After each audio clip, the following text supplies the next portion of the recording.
Welcome to Bonesaw Poker. I am Brad. Let's get into it.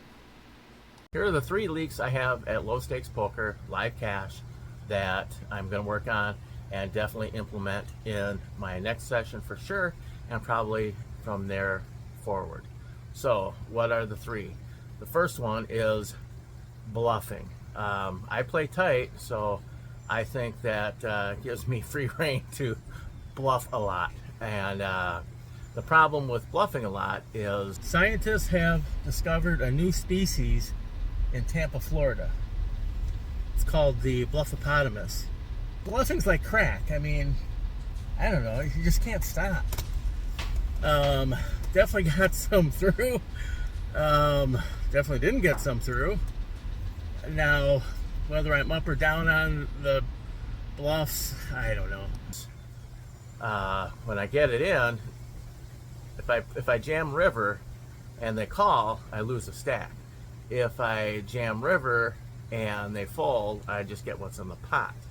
And I've been watching some different content, and one of the commenters in my videos, so one of the comments on my Play Tight Aggressive Poker and Nicknames for Poker Hands video comes from California Poker, and where he says, I've been playing over 20 years, first limit, then 1-2, now 2-5. If you never bluff at low stakes cash, your win rate will go up. I rarely bluff at 2-5 and below. You just don't need to.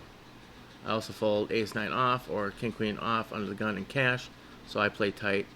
I also don't play bomb pots. So that's kind of a running theme I hear from people, that is, you really don't need to bluff at low stakes. You're just putting your chips at risk. He has in there about not bluffing at low stakes, that it hurts your win rate. And there was another video I was watching by, I believe it's Poker Caddy, where he talks about don't bluff in low stakes. It's just not necessary. Just value bet and forget the bluffing.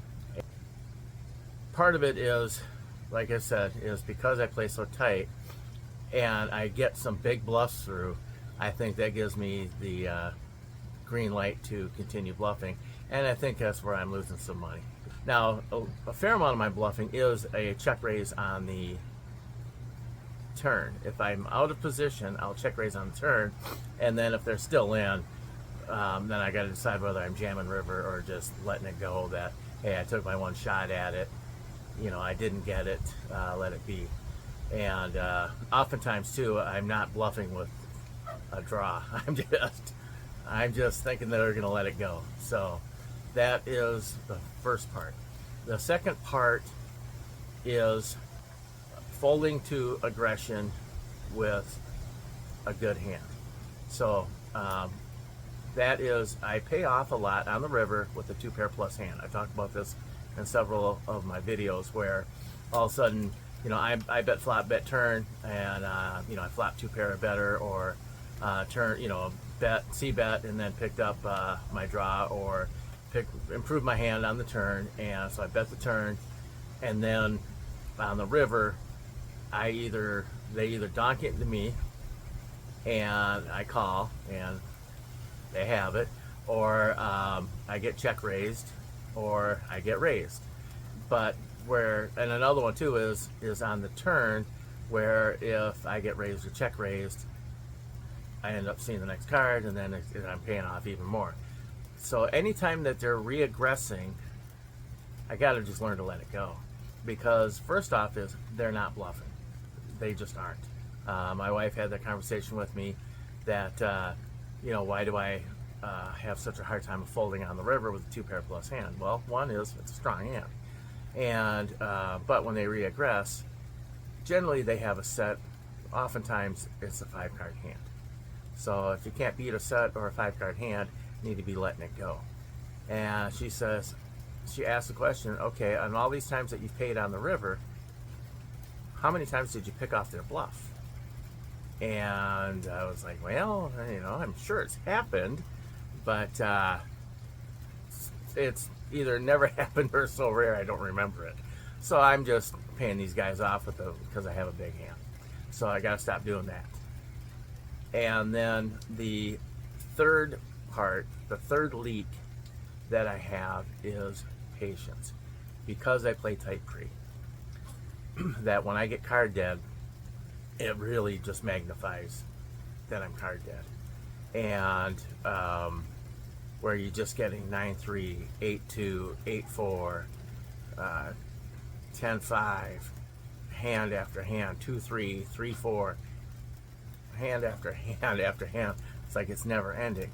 So then I get tired of that, and all of a sudden I get a 9-5 suited. You know, I'm under the gun too, and I'm raising first in with it. You know, it's got to be patient. Just keep folding. Yeah, if the cards aren't there, just let it go. We're there to win, not to get money into the pot poorly. So put down in the comments your thoughts on my 3 leaks, and any suggestions that you have. Love to hear them. So we're going to end it there, and on my next trip down to the card room, which will be this weekend, I'm going to implement that. And in the past, I've said that I'm not going to bluff, and I end up bluffing. Hours in, playing 1-2 at the Hard Rock. Stop bluffing. Down 150. Either stop bluffing or get a lot better at it. That's pretty much where all my losses are coming from. Can't help myself, but I'm not going to do it. I'm not going to bluff. But I am going to value bet, and that's the flip side of it too. Is when you have the hand, don't miss those value bets. Generally, I'm pretty good about that. I've gotten definitely better over the years, and not checking back the river. The river bet it because they either call or fold, and I've got it either way. So other than times when they regress and I don't have it. So definitely working on that as well. Again, like, subscribe, leave a comment, and for Bone Soft Poker, I'm Brad. Thanks for watching, and remember, everything you want is on the other side of fear.